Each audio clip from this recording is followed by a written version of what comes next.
కుటుంబముగా చూసి ఉంటాను అని ఎంతో మంది బాధపడేటటువంటి కుటుంబాలు ఉన్నారు.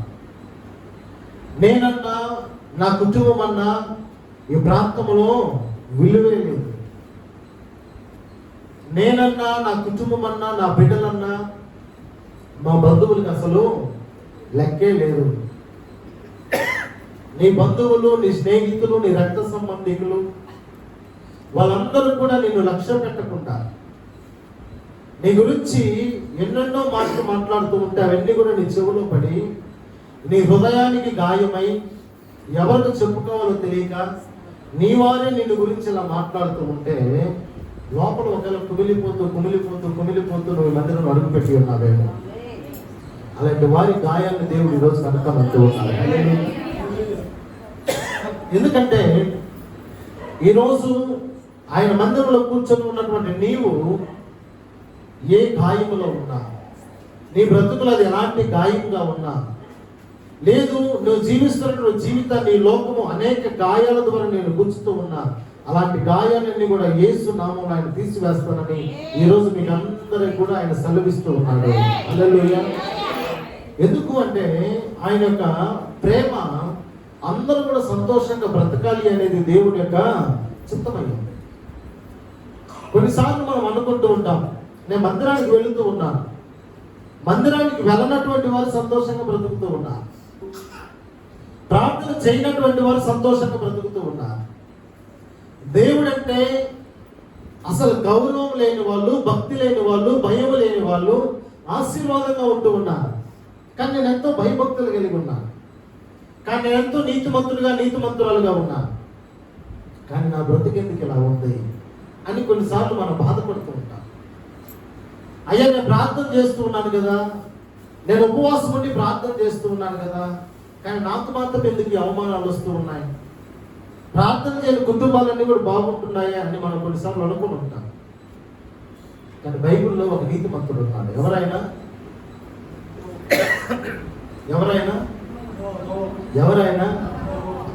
యోబు. అలాంటి నీతిమంతుడు ఎవరు కూడా లేరు. యోబును బట్టి మనం గమనించినట్లయితే ఆయన నీతిమంతుడిగా ఉన్నాడు కాబట్టి సైతాను ఆయన పరీక్షించడానికి వచ్చింది. ఈరోజు నీ కుటుంబంలో కూడా అలాగే నేను పరీక్షించడానికి కొన్ని సందర్భాలు వస్తూ ఉంటాయి. కానీ నీ జీవితంలోకి కొన్ని గాయాలు వచ్చిన తర్వాత నువ్వు విశ్వాసాన్ని మాత్రం వేడకూడదు. యోబు తన జీవితంలో ఉన్నతమైన స్థితిలో ఉన్నప్పుడు ఒకానొక వ్యక్తి వచ్చి చెబుతూ ఉన్నాడు మాట, అయ్యా నీ కుమారులు చదివినట్టు 19వ వచనంలో, యోబు పుస్తకం 1వ అధ్యాయం 19వ వచనంలో,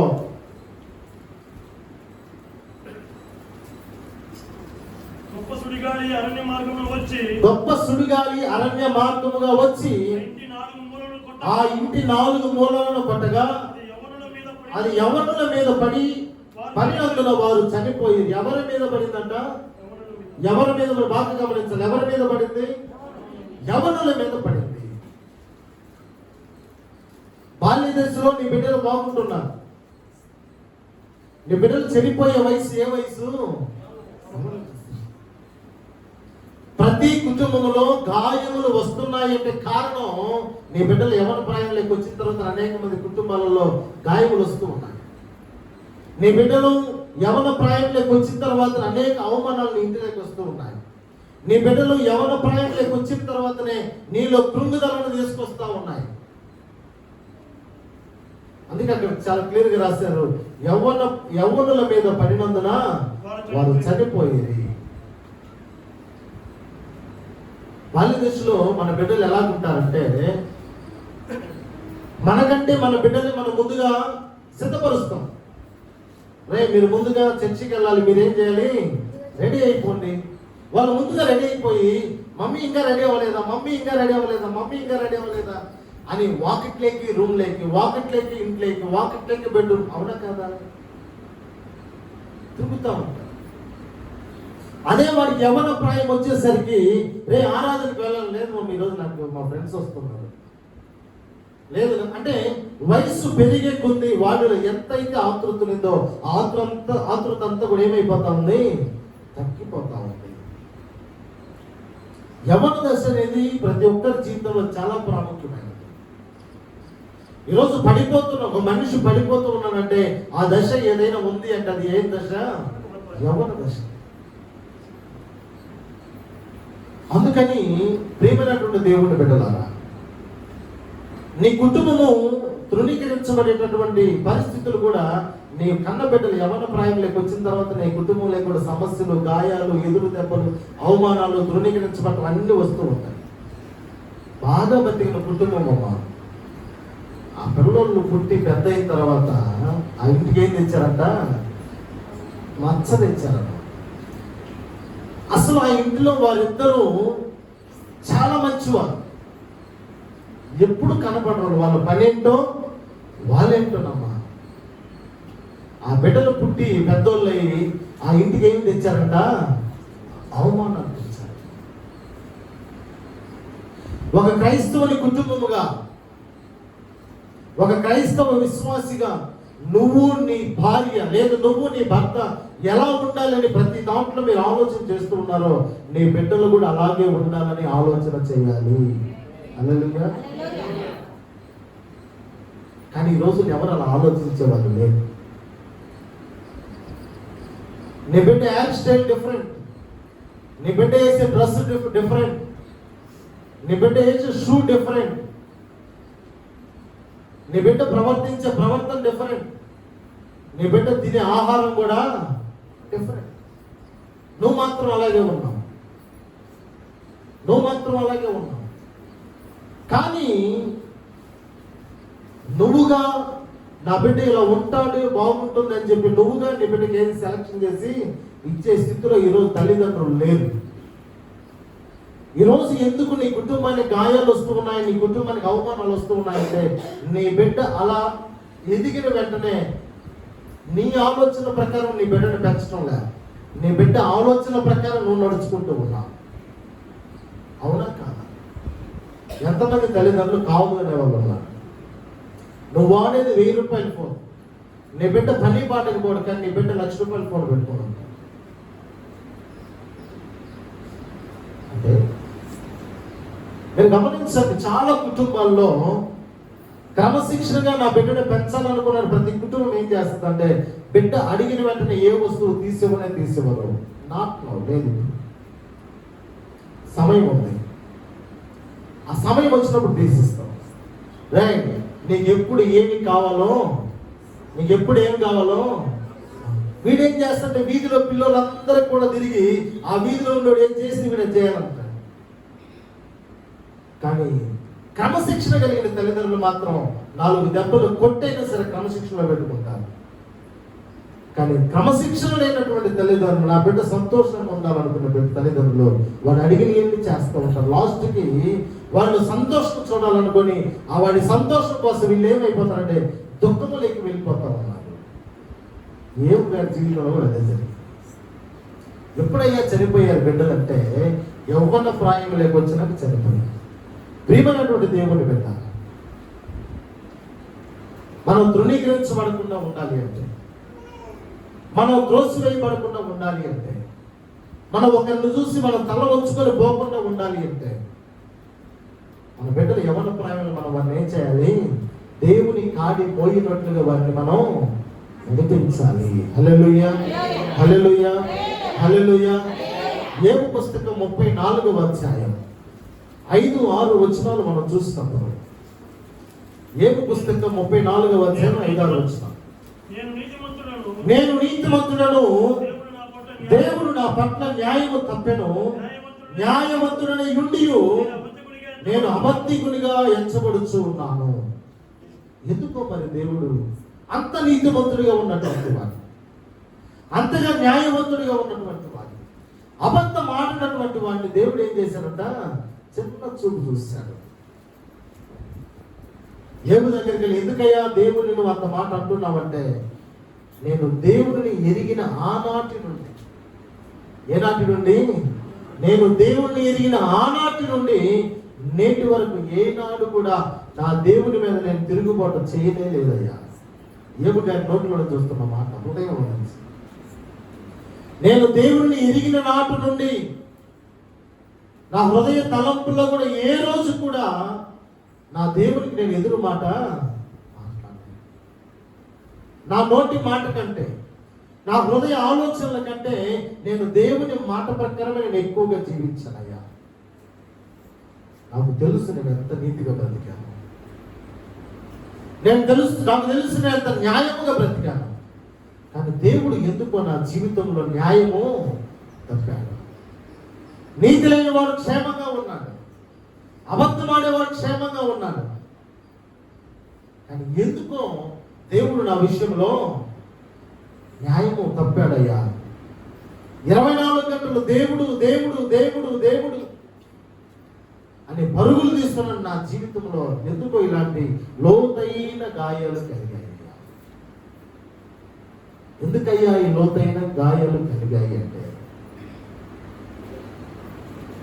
దేవుడు పరీక్షించడానికే ఒక ప్రకటన ఉంచితే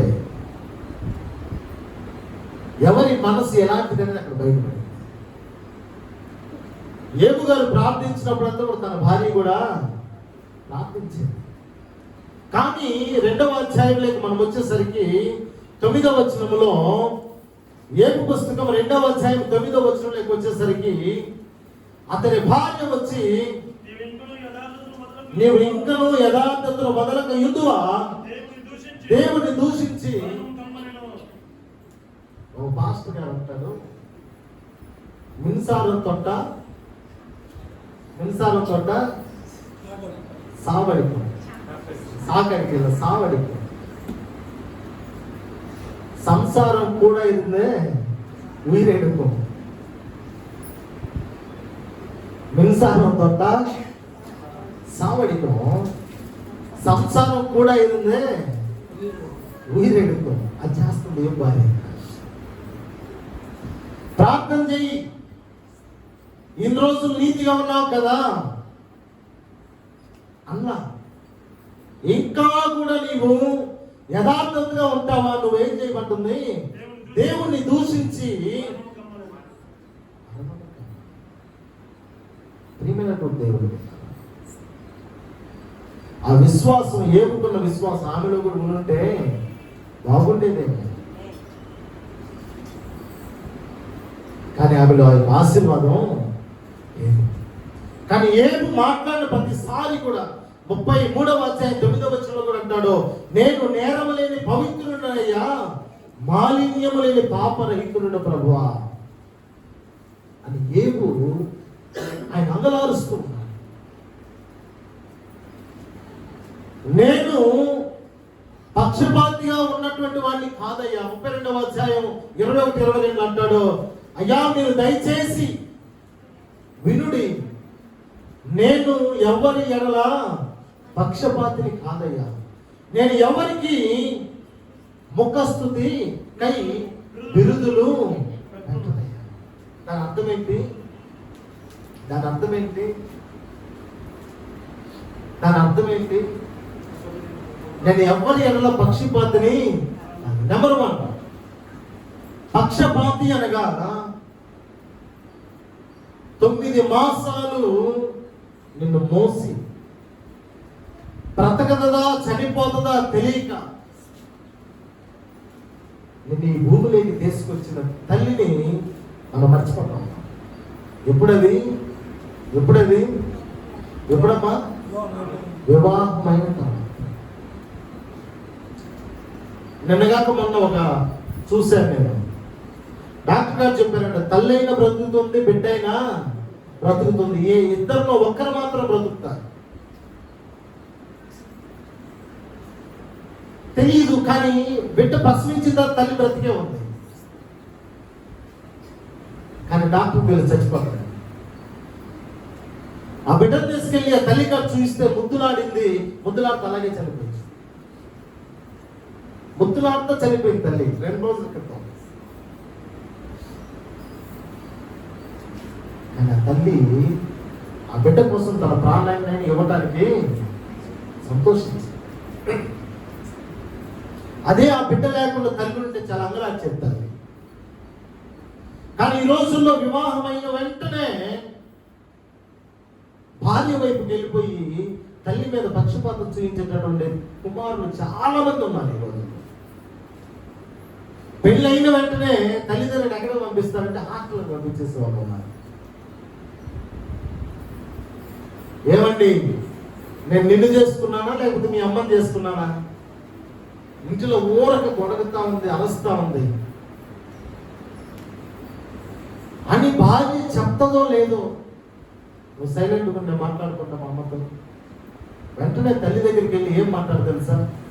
మమ్మీ ఎందుకు నువ్వు ఊరక కుక్కలాగా అరుస్తావు అనేవాళ్ళు ఉన్నారా లేరా? నీ తల్లి నీకు ఎలా కనపడుతుంది? నీ తల్లి ఎలా కనపడుతుంది? అప్పుడు నువ్వు పక్షపాతం అంటే పక్షపాతం చూపించేవాడువా కాదా? ఒక మాట చెప్పనా, నీకు ఎన్ని ఆస్తులు ఉన్నా, నువ్వెంత కోటీశ్వరుడువైనా, నువ్వెంత ఉన్నతమైన వాడివైనా, తల్లి తండ్రి చూడలేని నీ బ్రతుకు నిరుపేద బ్రతుకు తప్ప నీది ఉన్నతమైన బ్రతుకు కానే కాదు. నువ్వెంత గొప్పవాడివైనా సరే, నువ్వెంత కోటీశ్వరుడైనా సరే, లోకం నేను కోటీశ్వరుడు అనొచ్చేమో, కానీ దేవుని సన్నిధిలో నువ్వు నిరుపేదవాడివి. ఎందుకంటే తల్లి తండ్రిని కానీ మనం ఏదైనా దూషించినా ఏమి చేసినా వారి దీపం కారు చీకటి లారిపోతుంది. కారు చీకటి సమస్యలకి, కష్టాలకు సాదృశ్యం. నీ బ్రతుకు కష్టాలతోనే ముగించబడింది తప్ప సంతోషంగా నీ బ్రతుకు ముగించబడింది. ఎప్పుడు తల్లి తండ్రి నువ్వు సన్మానించవు. కానీ నీ భార్య వచ్చిన వెంటనే తల్లిదండ్రుల మీద నువ్వేం చూపిస్తా ఉన్నావు? పక్షపాతం చూపిస్తా ఉన్నావు. నిన్ను కని, నిన్ను పెంచి, నీకు మూతి తుడిసి, నీకు అన్నీ చేసి, తినకపోతే తినబెట్టి, అది తిన్నది అరగకపోతే బాధపడి డాక్టర్ దగ్గర తీసుకెళ్ళి రకరకాల వైద్యాలు చేసి, అయ్యో నా బిడ్డ క్షేమంగా ఉండాలి, నా బిడ్డ ఆరోగ్యంగా ఉండాలి, నా బిడ్డ పెరిగి పెద్దవాడైతే నన్ను పువ్వుల్లో పెట్టి చూసుకుంటాడని నువ్వు నడిస్తే నీ కాళ్ళు ఎక్కడ నొప్పులు లేస్తాయో, నువ్వు సంకను ఎత్తుకొని, సంకన బరువు అయితే భుజాలు ఎత్తుకొని నేను ఎంతలా పెంచితే నీకు భార్య వచ్చిన వెంటనే నీ తల్లి నీకేమైపోతుంది? చేదైపోతావు. అంటే పక్షపాతం అంటారు, పక్షపాతం అంటారు. నువ్వు బయట లోకాలను చూడడం అవసరం లేదు. అంటే ఒకరినొకలాగా ప్రేమిస్తున్నారు అనేది తర్వాత ప్రశ్న. మొదట నీ ఇంటిలో నుంచి నేను ప్రశ్న ప్రారంభం అవ్వాలి.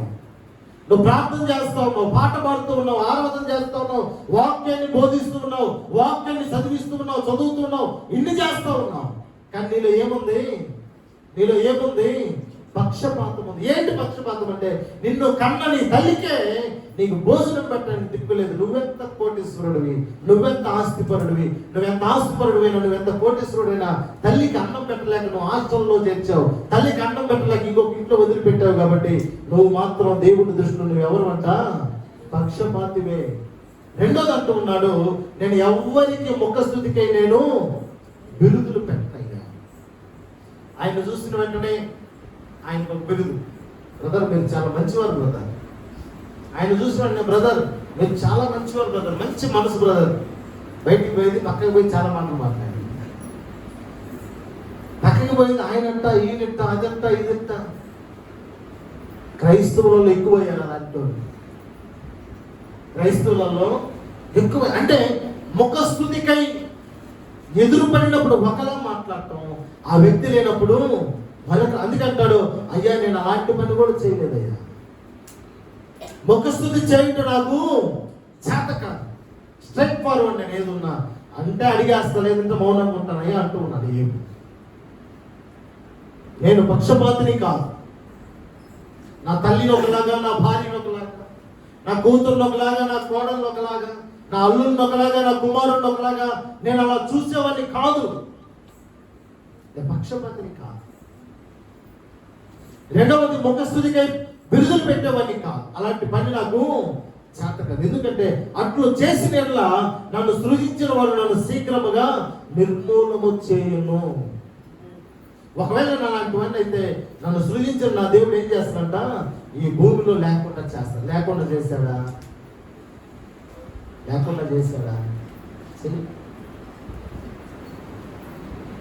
ఏబు విషయంలో మొదట ఆశీర్వదించిన దానికంటే అధికముగా ఆశీర్వదించాడు. హల్లెలూయా, హల్లెలూయా. ఏబుకి ఎంతమంది పిల్లలు చూడమని చెప్పండి టక్కున.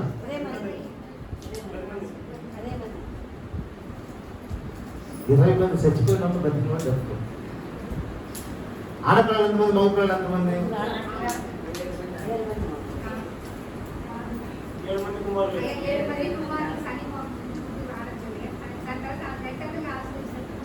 హల్లెలూయా, హల్లెలూయా. ఆయన సంతానం మళ్ళా వచ్చింది. మళ్ళా 14,000 గొర్రెలను ఇచ్చాడు. మళ్ళా 6,000 ఒంటెలను ఇచ్చాడు. 1000 జతల ఎడ్లను ఇచ్చాడు. 1000 మాడగాడులను ఇచ్చాడు. 7 మంది కుమారులు, 3 కుమార్తెలు. హల్లెలూయా. అంటాడు, నేను అలాంటి నీతిమంతులను కాకుండా నేను పక్షపాతనై ఉండి నేను ముఖస్థుతికై బిరుదులు పెట్టవని ఉంటే నా దేవుడు నన్ను నిర్మూలన చేసేవాడు.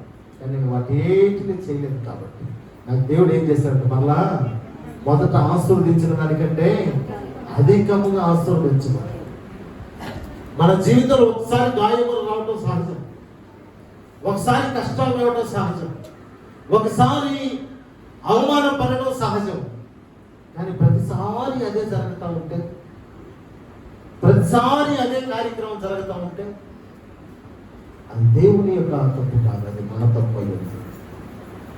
మనం మార్చుకోవాల్సిందేదో. నేను మొన్న చెప్పాను, నీ ప్రవర్తన మంచిదే కానీ నీ నిర్ణయం మంచిది. నీ ప్రవర్తన మంచిదే కానీ నీ నిర్ణయం మంచిది. చాలా విషయాలు పరిశుద్ధ గ్రంథంలో భూత, భవిష్యత్, వర్తమాన కాలాలు జరిగిపోయినది, జరుగుతూ ఉన్నది, జరగబోయేది. ఆది కాలం నుంచి ప్రకటన వరకు మనం చదవగా ఈ 3 కార్యాలను మనం పరిశుద్ధ గ్రంథంలో చూడగలం. యెషయా పుస్తకానికి ఎన్ని అధ్యాయాలు చూడకుండా చెప్పండి. ఎన్ని అధ్యాయాలు యెషయా పుస్తకం? 32, 42, 66 ఉన్నాయి. బైబిల్ అంతటా ఎన్ని గ్రంథాలు ఉన్నాయి? 66 గ్రంథాలు.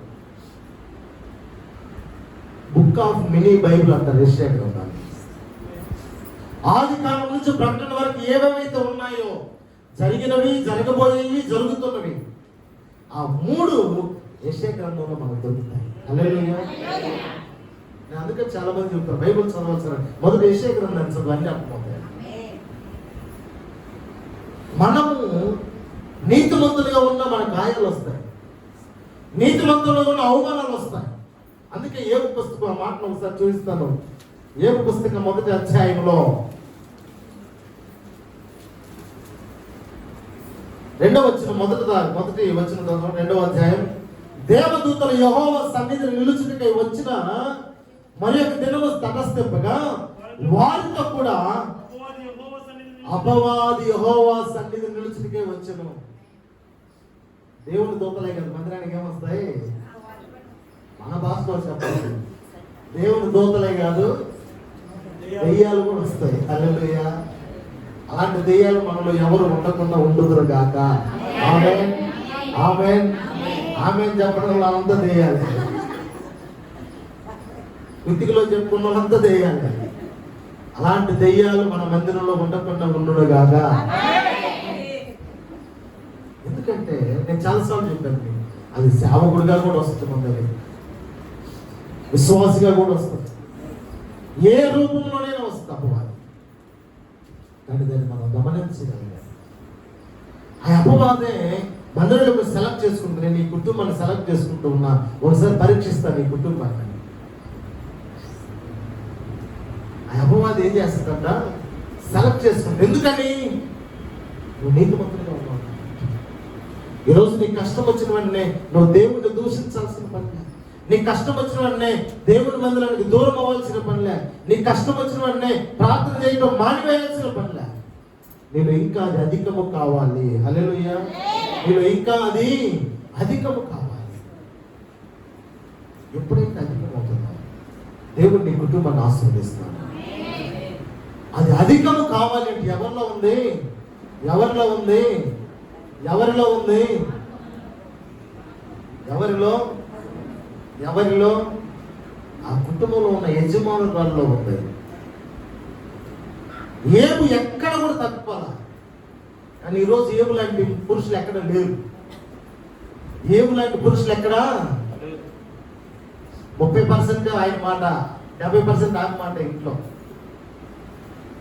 అవునా కాదు? అవునా కాదు? నిజంగా ఒప్పుకోవాలి. కానీ ఇక్కడ మనం గమనిస్తే ఏబు భార్య ఏమంటుందో, నువ్వు ఇంకా కూడా యథార్థంగా ఉంటావా, దూషించి నువ్వేం చేయబో. అమ్మా, మా అన్నయ్య వాళ్ళ ఇంటి దాకా వెళ్ళొస్తా, బుద్ధిలే, మీ అన్న నేను అంత మోసం చేస్తే మళ్ళీ అన్నోళ్ళ ఇంటికి పోవాలంటున్నావే. మా తమ్ముడు కష్టపడుతున్నాడంటమ్మా, తలకాయ ఉందా? మొన్నటి దాకా పెట్టావు కదా, ఇంకా పెట్టాలని మీ తమ్ముడు సంపాదించుకోలేదా? అలాంటి వాళ్ళు లేరా? ఇంట్లో భర్త దగ్గరే చేతం అడిగిందమ్మ కామ. ఎవరి దగ్గర? భర్త దగ్గర. ఏమండి, సుప్రీంకోర్టు ఆర్డర్ అయిపోతా ఉంది. ఏమని? భార్యకి జీతం ఇవ్వాలి. భర్త చెప్పాడంట, అమ్మా నేను సంపాదించేదంతా కూడా నీ చేతికి తెచ్చిస్తున్నాను, నీ చేతికి తెచ్చిస్తున్నాను. అది కాదండి, సుప్రీంకోర్టు ఏం చెప్పిందంటే, అంటే సంపాదించేదంతా నీ చేతికి తెచ్చిచ్చినా కూడా నీకంటూ సపరేట్ జీతం ఉండాలి. ఓహో, అలా చెప్పిందా? 2022లో స్టార్ట్ అవుతుందండి సుప్రీంకోర్టులో జడ్జిమెంట్ అనేదంట. అంటున్నాను నేను, ఓహో సరే అమ్మ, మరి మిగతా విషయం నేను అన్ని చేస్తాను, నేను నీ భార్యనే, నువ్వు నాకు చేయాల్సినవి చేయాల్సిందే, కానీ నేను ఇంత పని చేస్తున్నందుకు నువ్వు నాకు జీతం ఇవ్వాలి. ఎంతమ్మా? 5,000. వెరీ గుడ్, ఇస్తానమ్మా. ఇప్పుడు నేను ఒక ఇంకా పని చేస్తున్నాను అంటే నాకు జీతం ఇచ్చి అతను ఏమవుతాడు? యజమానుడు అవుతాడు. ఇప్పుడు నేను నీకు జీతం ఇస్తున్నానంటే నేను నీకేమవుతాను? యజమానుడు అవుతాను. సరమ్మ, నేను నీకు 5,000 ఇవ్వటం కన్ఫర్మ్. నేను అక్కడ జీతం తీసుకుంటున్నా కాబట్టి నేను సరిగా పని చేయలేదు అనుకో, నా యజమాని నన్ను ఏం చేస్తాడు? తీసేసి ఇంకొకటి పెట్టుకుంటాడు. నేను నీకు 5,000 ఇస్తున్నా కాబట్టి నీ పని నాకు నచ్చకపోతే నిన్ను తీసేసి వేరే వాళ్ళు పెట్టుకోవచ్చా? ఏమ్మా, ఎంతమంది మీ భర్తల దగ్గర జీతాలు ఉన్నారు? ఎంతమంది? నేను ఇంత కష్టపడుతున్నా, నాకేమైనా విలువ ఉందా ఇంట్లో? నేను ఇంత కష్టపడతా ఉంటా, అసలు నాకేమైనా ఉందా? ఏమన్నా చేసావా అని తగాద పెట్టుకున్నావు ఉన్నా. ఏం భార్య లాగా. నేనేమంటానంటే, నీది అనుకున్న తర్వాత నీ నోట్లో నుంచి ఆ మాట రాదు. ఎందుకంటే మొత్తం నీదే. నీ భర్త బాగుండాలన్నా నీవే, నీ బిడ్డలు బాగుండాలన్నా నీవే, నీ సంసారం ఆశీర్వాదకరంగా ఉండాలన్న కారణం ఎవరు? నువ్వే. చెడిపోవాలన్నా కూడా కారణం. కాబట్టి ప్రియమైనటువంటి దేవుడు బిడ్డ, కొంచెం మిస్ అయ్యి ఉన్నా కూడా ఏబు గారు తన భార్యలాగా ఉన్నటువంటి ఆశీర్వాదాలన్నీ కూడా కానీ ఎక్కడ ఆయన మిస్ అవ్వాలి. ఆయన దేవుడి దగ్గర అడుగుతూనే ఉన్నాడు, అయ్యా నేను పవిత్రున్నయ్యా, నేను నీతిమంతున్నయ్యా, నేను పాపరహితున్నయ్యా, నేను ముఖస్థుతి వరకు బిరుదులు ఇచ్చేవాడిని కాదయ్యా, నేను పక్షపాతిని కాదయ్యా, నేను యథార్థవంతున్నయ్యా అని ప్రలాపిస్తూనే ఉన్నా. అంటే ఆయనలో ఉన్నటువంటి యథార్థత అలాంటిది. ఈరోజు ఇక్కడ కూర్చున్న మీరు ఎవరైనా దేవుడి సన్నిధిలో అలా చేయగలరా? అయ్యా నేను నీతిమంతుని ప్రభువా, నేను నీతిమంతురాలని ప్రభువా, నేను యథార్థవంతురాలని ప్రభువా, ఇదిగో నేను ముఖస్థుతికై బిరుదులు పెట్టేవాడిని, బిరుదులు పెట్టే దారుణ కాదు ప్రభువా, అయ్యా నేను పాపరహితురాలయ్యా.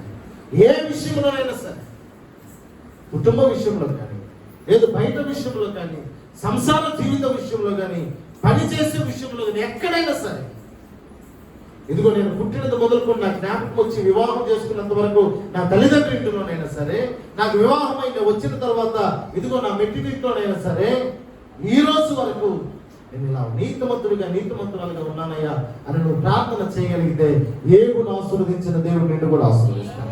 ఆమేన్. దేవుని ఆశీర్వదించాలని